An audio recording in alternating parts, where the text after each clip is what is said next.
Hello viewers, welcome to the session on K-fold cross-validation in machine learning. Please make sure to watch all the prerequisite videos for your clear understanding and to make best use of it.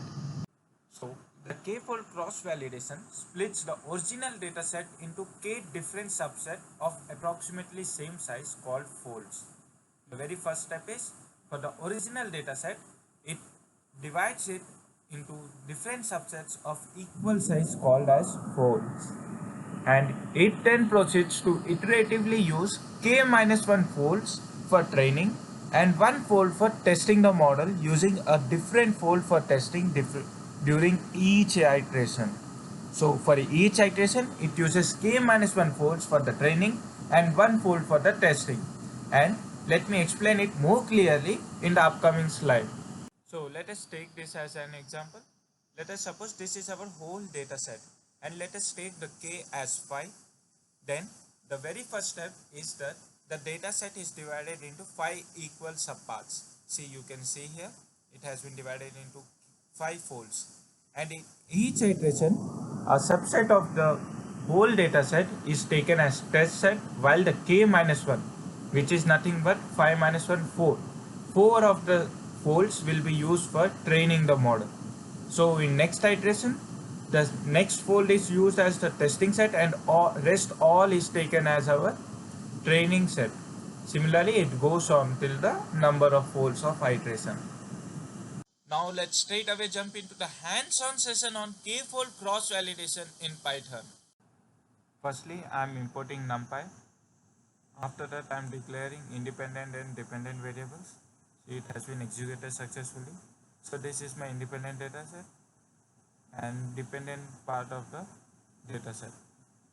So after that, this is the main chunk of code for k-fold cross validation.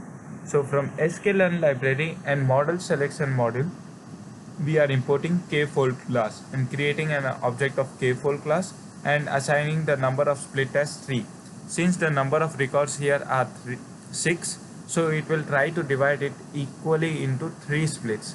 So each fold will contain 2 records. Let me execute this chunk of code so that you can get clear idea of the same. And to display each split, I am going to run this chunk of code. See, the data set has been divided into 3 folds. Firstly, the firstly it has taken the 0 1, means first test as the 0 1 index, and 2 3 4 5 index were taken as the uh, training set for the model.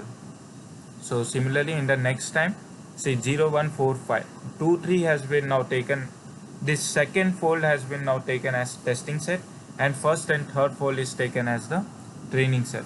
Similarly in the last, third fold is taken as the testing set and first and second fold is taken as the training. So, and the respective data set values at each of the iteration is displayed here. And as usual, I have included code snippet for your quick revision, so you can pause your video right here and can take the screenshot of the same for your future reference. I hope this video proved fruitful to you and hope you have gained something extra than what you were knowing earlier. Thank you.